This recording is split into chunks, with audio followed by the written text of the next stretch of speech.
Hola, buen día.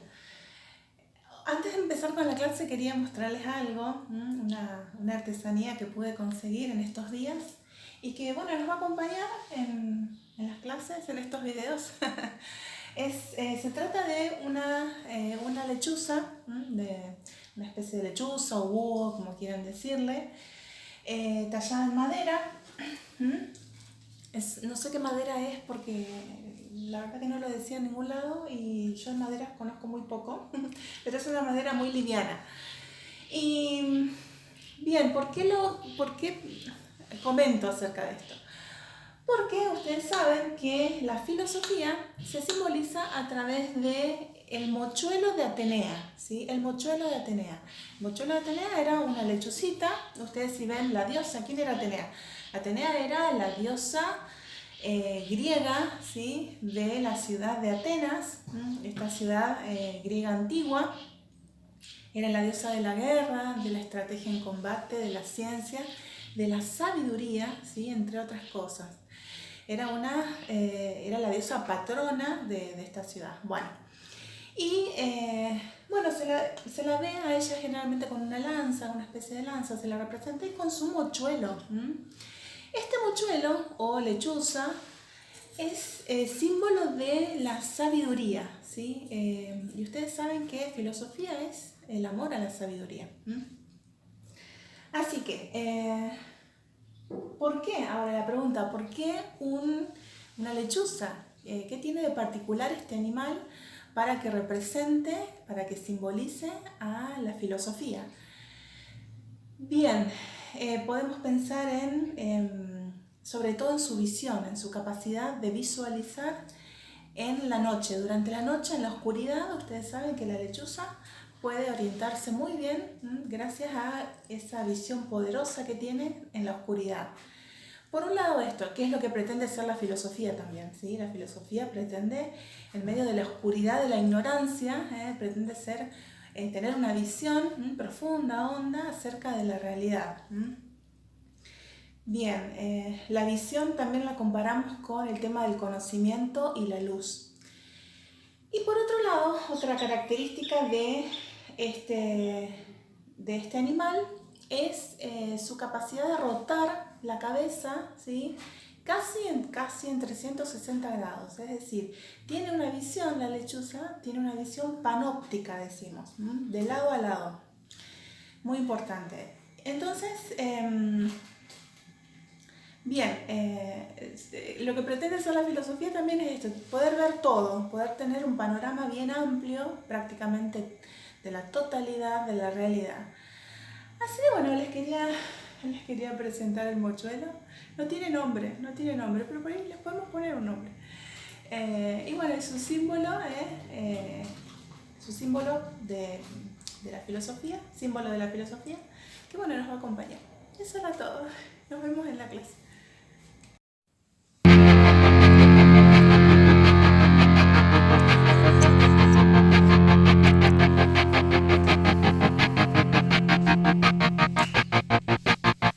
I walk a lonely road, the only one that I have ever known. Don't know where it goes, but it's home to me and I walk alone.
and everything's Bien, entonces continuamos con lo que habíamos visto hasta este momento de antropología. Bien, ustedes van a ver en los apuntes que tienen como una especie de repaso. Esta sería la tercera y última parte de la pregunta acerca del hombre. Y nosotros vamos a ver que los elementos antropológicos aparecen a lo largo de todo el curso de filosofía, porque justamente la pregunta por el hombre es elemental y constitutiva de lo que es la filosofía. Si nosotros queremos saber o averiguar algo a nivel filosófico, lo que más nos preocupa es el ser humano. Así que la pregunta por el hombre aparece a lo largo de toda investigación filosófica.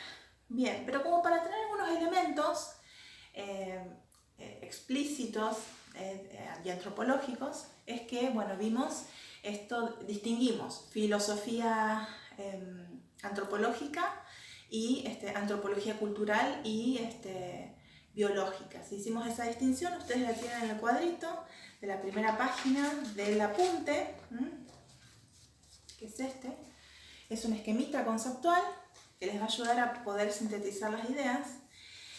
En la segunda página van a encontrar otros dos cuadritos donde también fuimos viendo cuando nosotros tuvimos que definir qué era el hombre. El hombre es, decimos, unidad sustancial de cuerpo y alma, así como lo ponemos acá, unidad sustancial de cuerpo y alma.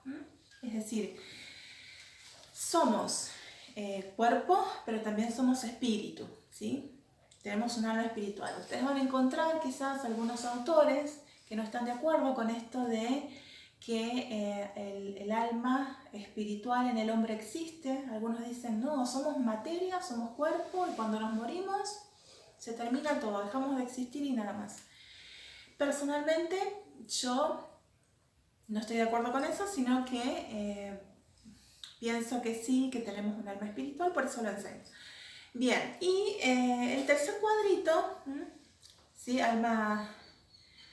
Cuerpo, entonces repito, cuerpo y alma espiritual en unidad sustancial, ¿sí? La sustancia, según Aristóteles, es lo que subsiste en sí mismo. Ya lo vamos a ver cuando veamos un poquito de metafísica. Bien, y el tercer cuadrito, les decía, es este de acá, que es lo que vamos a ver hoy. Hay otros autores que aportan lo específico, porque nosotros dijimos lo específico del ser humano es su racionalidad, ¿sí? Su racionalidad, que es su capacidad de conocer el bien, de conocer la verdad y de realizar el bien. Y en todo esto media la libertad, Bien, eso es lo específico del ser humano, pero podemos también especificar al hombre por medio de otras categorías, por medio de otras características o propiedades. Y ahora es lo que vamos a ver con estos autores. Primero les quería explicar esto acerca de los grados de vida, porque vamos a decir que hay muchos autores y el primero que lo hizo, uno de los primeros que lo hizo, fue Aristóteles, cuando dijo, el hombre, el ser humano, es un animal. ¿En qué sentido podemos decir que es un animal? Bueno, porque él realizó esta jerarquía, nos explica esta jerarquía de los grados de vida y dice que existen la vida vegetativa, la vida sensitiva y la vida racional. Cada una tiene un alma específica. Las plantas tienen alma vegetativa, los animales tienen alma sensitiva y los seres humanos tenemos alma racional. Y cada una, a medida que vamos ascendiendo en esta escala de la vida, cada una del tipo de alma va asumiendo las funciones del alma inferior. Por ejemplo, la planta, ¿sí? La planta, ¿qué hace? Crece, respira, se nutre, se reproduce. Bueno, lo mismo realizan los animales, pero además tienen conocimiento sensitivo. ¿Qué quiere decir esto? Quiere decir que pueden conocer su medio, tienen motricidad, se mueven, cosa que las plantas no lo hacen, no tienen motricidad las plantas. Y esto del conocimiento sensitivo es se relaciona con los sentidos externos, la vista, el oído, el gusto, el olfato, el tacto. Y tienen una vida instintiva muy poderosa. Ustedes saben que los animales se mueven gracias a sus instintos básicos de supervivencia, ¿sí? Instintos sexuales, en fin. Bien, y el ser humano asume todo esto, vegetativo y sensitivo. En nosotros el tema de la instintividad no es tan así, no es que estamos gobernados por los instintos, sino que nosotros somos los que debemos gobernar esa impulsividad que tenemos por medio de la inteligencia, por medio de la voluntad, por medio de la libertad.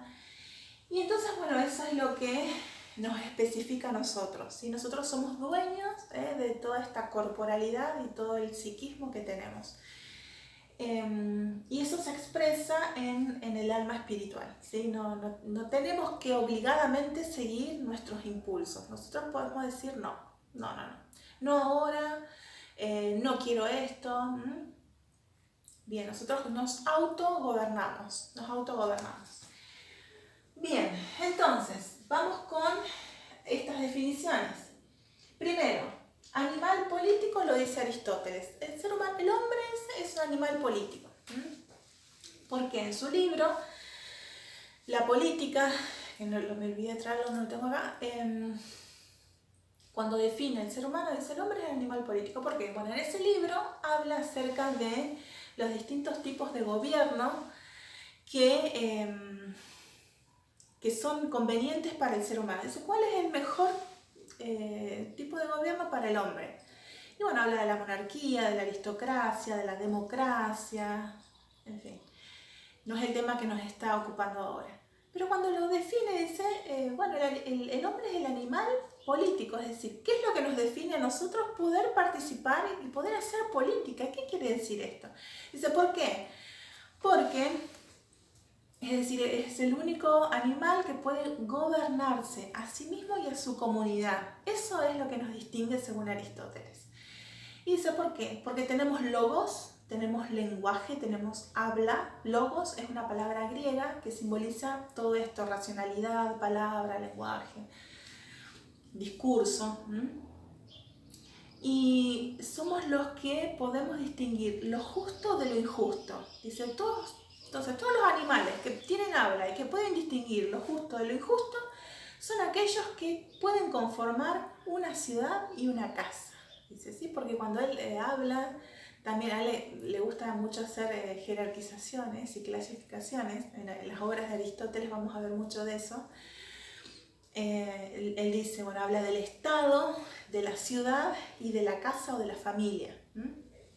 Entonces dice, bueno, sí, los que tenemos esas características somos animales políticos. El que puede ejercer la política, ese es el hombre. Es una idea brillante, la verdad que tuvo toda la razón. Porque los animales no hacen eso, los animales simplemente, a ver, si conforman comunidades, ¿cómo se organizan? Por medio del más fuerte. Si ustedes han visto alguna explicación de esto, ¿sí? Nosotros sabemos que los animales, bueno, pelean entre ellos, y el más fuerte, el que gana, es el que somete a los demás y al mismo tiempo los gobierna, como que los gobierna. Acá, si bien siempre hay competencias entre los seres humanos, siempre hay competencias, y gana el que más puede generalmente cuando hablamos de política. Cuando hablamos de política, ¿sí? Es realmente el más capaz, es el que gobierna. Pero bueno, Aristóteles cuando habla acerca de lo que nos distingue a los seres humanos, dice, bueno, el hombre es el animal político, el animal que puede participar en el gobierno de una casa, de una ciudad. Y se refiere al varón libre, ¿sí? Porque los esclavos no podían participar en política, no tenían el grado de humanidad suficiente, ¿no? Es terrible, ¿no? Lo que pasaba en esa época. Y de la mujer ni hablar. La mujer no podía, pero ni soñando, participar en el gobierno, en la política, no para nada, ¿sí? Bien, no, eran costumbres, de la época, eran costumbres de la época, que de a poquito, bueno, recién en el siglo XXI estamos tratando de erradicar todo lo que es esa especie de machismo, vamos a decir así, vamos a meter aquí. Bueno, entonces, pero como para tener una idea de lo que dice Aristóteles acerca y qué quiere decir cuando dice el hombre es animal político. Bueno, quiere decir todo esto. Bien, segundo, animal simbólico. Un filósofo llamado Ernst Cassirer, un polaco, europeo por supuesto, fue el que habló acerca del lenguaje, ya que estamos hablando del lenguaje, y es el que dice, bueno, la capacidad de simbolizar es una capacidad específica del ser humano, es una capacidad específica del ser humano. Esto de representar por medio de un signo algo real, ¿sí? Bueno, esto es propio del hombre. Y bien, ¿no? Mucho más lo dice, lo van a encontrar en los apuntes. Cuando compara esto de la comunicación entre los animales, dice, bueno, el animal cuando se comunica, lo único que comunica es una especie de respuesta ante un estímulo inmediato del medio, es una finalidad biológica nada más. En cambio nosotros, cuando comunicamos, cuando hablamos, podemos expresar el pasado, el presente, el futuro, decimos de cosas que no existen porque utilizamos nuestra imaginación. Bueno, ocurre todo eso, tenemos una capacidad simbólica para simbolizar enorme. Entonces dice Cassirer, el hombre es el animal simbólico, el que puede simbolizar. Sí, es muy bien. Después, en el libro de Schuckman que estamos siguiendo, hay un comentario porque, bueno, ha habido algunos experimentos con chimpancés. Ustedes saben que los chimpancés son los más cercanos a nosotros en la cadena evolutiva. Y dicen que algunos chimpancés han podido llegar como a simbolizar, como que han adquirido cierto lenguaje de señas, en fin. Entonces como que se ponía en cuestión lo que decía Cassirer. ¿Sí? Parecería ser que el ser humano no es el único animal simbólico, sino que los chimpancés, por ejemplo, pueden llegar a simbolizar algo también. Ahora que me estoy acordando, si ustedes han visto la película El planeta de los simios, la pueden ver porque es muy interesante, hablando del lenguaje, ¿sí? Que es un temita que por ahí quizás lo retomemos más adelante. ¿Sí? Y bueno, hablando de la hominización, esto que nos distingue de los animales, de los monos, en la película de ficción, pero que está muy bien hecha, a mí me gustó un montón, sobre todo la primera. Después las demás, las secuelas, es como que, en fin. La primera donde el mono, el simio, César, logra hablar, ¿no? Dice, bueno, el mono habló, dice uno de los protagonistas ahí el mono habló, ¿no? Y la gran sorpresa era que el animal había hablado. Bueno, si es algo propio nuestro, ¿qué pasó ahí? ¿No? Bien, entonces es una de las grandes preguntas que nos hacemos los seres humanos, porque somos los únicos que tenemos este tipo de habla. Y bueno, es lo que nos distingue, Bien, pasamos a decir que el ser humano es animal técnico, según Riccardo Maliandi. Riccardo Maliandi fue un filósofo argentino de la ciudad de La Plata, investigador del CONICET, que vivió hasta hace unos pocos años, y especialista en ética, y que cuando habla acerca del ser humano, del hombre, dice es el animal técnico. ¿Por qué? Porque todas nuestras debilidades y precariedades las podemos suplir gracias a el trabajo tecnológico, ¿sí? A lo que la técnica nos brinda, ¿sí? No podemos, miren, hay un montón de ejemplos de esto. Por ejemplo, si vamos a pensar en la medicina, en todo lo que la medicina hace para poder, cuando una persona pierde la salud, lo que hace la medicina para poder recuperársela. Cuando pensamos en las comunicaciones, hoy por hoy nos sigue asombrando hasta dónde vamos a llegar con la internet, con las telecomunicaciones, con los transportes. En fin, bueno, hay un montón de cuestiones tecnológicas que nos están ayudando a vivir día a día y que están supliendo esa deficiencia, esa debilidad que tenemos como seres humanos, porque somos muy desvalidos. Los animales, dice Maleandi, los animales tienen garras, tienen colmillos, tienen todo un pelaje que los recubre, tienen una destreza física, algunos increíble. Nosotros no podemos hacer nada de eso, no tenemos nada de eso, pero tenemos inteligencia, y esa inteligencia se aplica en la técnica, en la cultura, ¿sí? Bien, por eso es tan importante educarse y formarse, porque es una manera de no sentirse, de no ser tan desvalido, digamos. De ahí la importancia de la educación. Bien, pasamos entonces a esta triple consideración de acá. Homo videns. ¿Quién decía?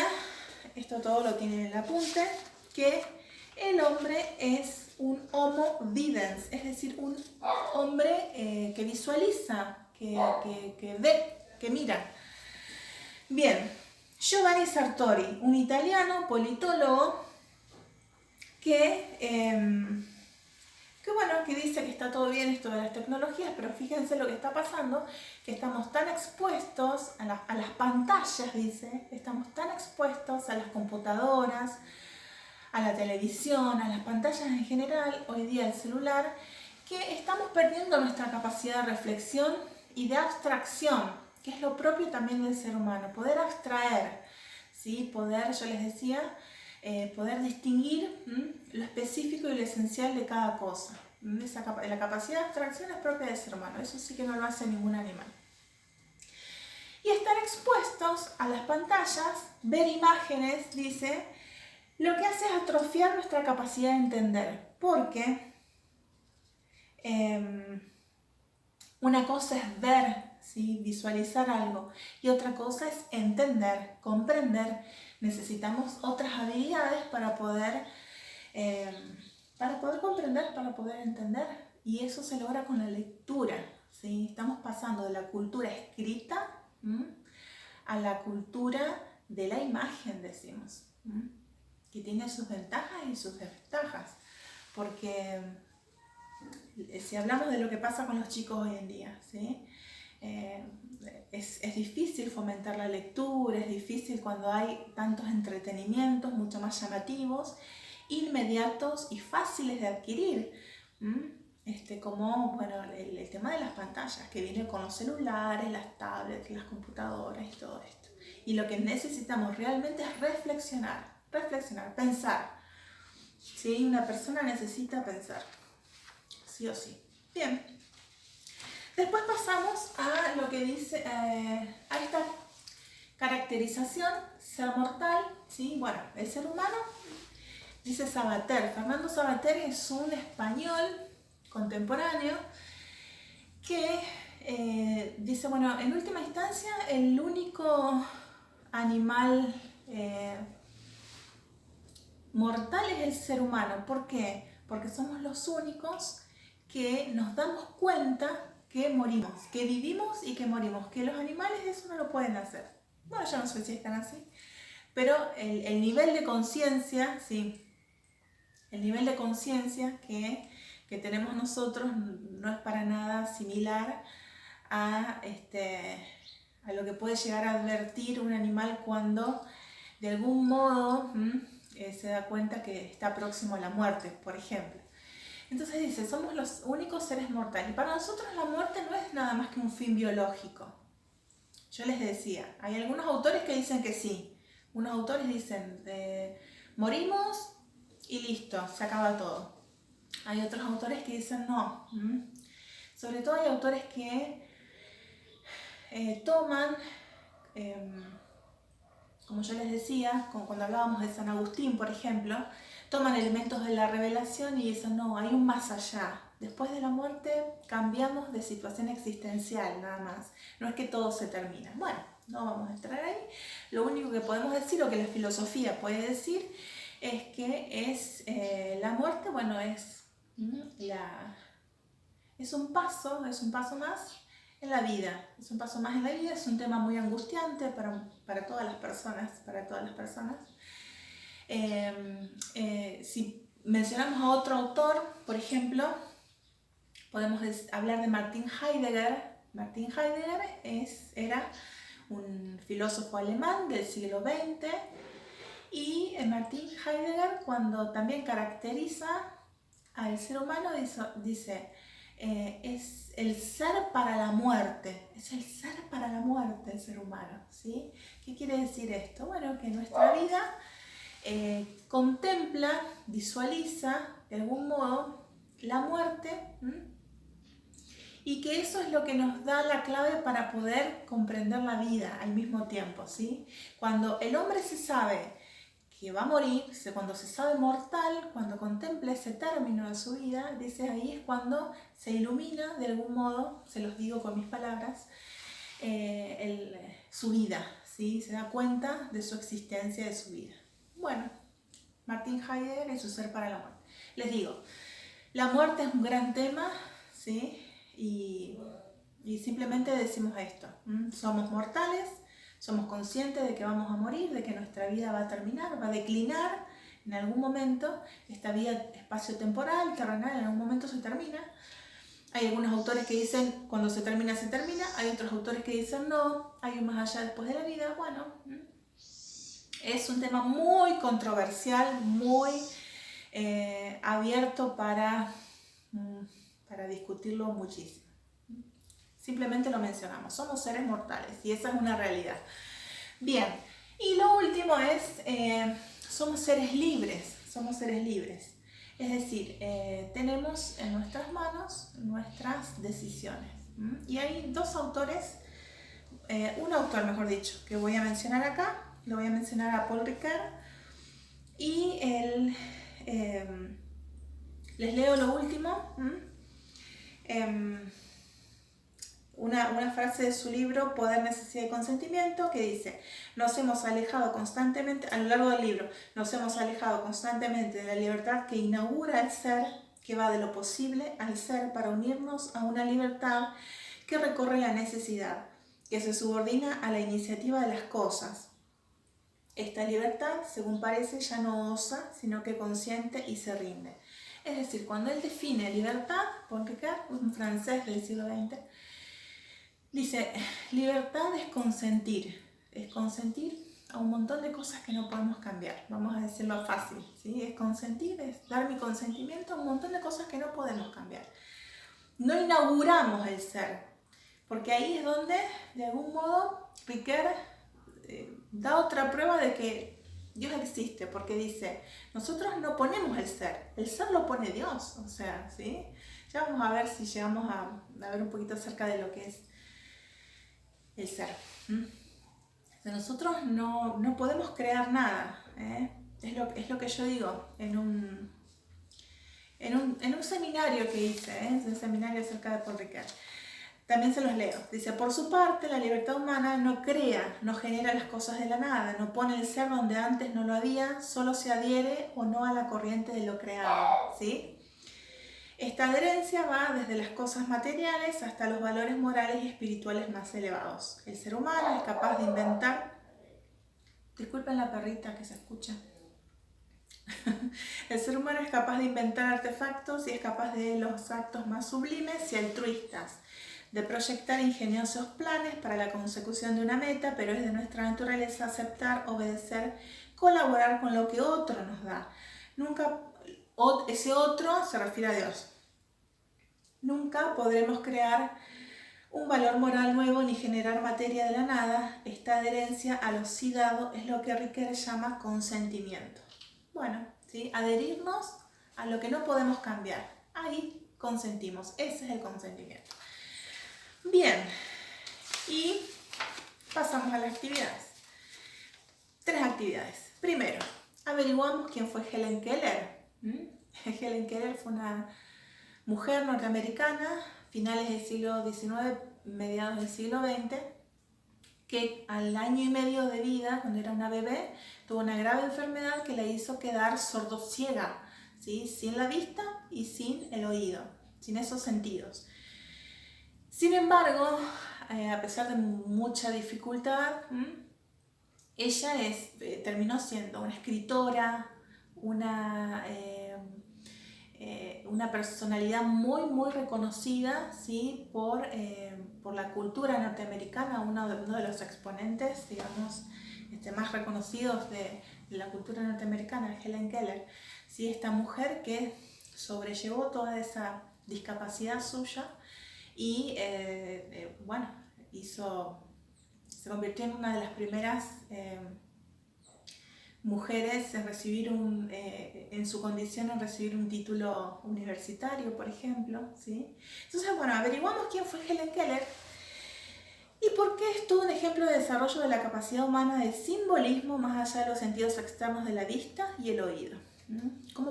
La pregunta es, ¿cómo pudo simbolizar si ella no tenía contacto con el mundo externo por medio de dos de los sentidos más importantes que tenemos, la vista y el oído, nada menos? A ver qué sale ahí en esa pregunta. 2. ¿Qué reflexión les merece la posición de Sartori? ¿Están de acuerdo o no? Justificar. Sartori era el que decía el homo videns, ¿sí? ¿Qué les parece? ¿Es así esto de la exposición a las pantallas y todo esto o no? Bueno. Y 3. Del cuadernillo de fragmentos de textos de filósofos, del diccionario de Ferrater Mora. La pregunta es, ¿cómo entendían la idea de libertad los griegos? ¿Y por qué sostiene Aristóteles que la felicidad solo se logra gracias a la libertad? ¿Sí? Bueno, esas serían las preguntas y espero que hayamos podido concluir ya con este tema de la antropología. Después estaríamos pasando a otro tema, yo después se los voy a adelantar. Y muy bien, nos vemos la próxima, espero sus tareas. Hasta luego.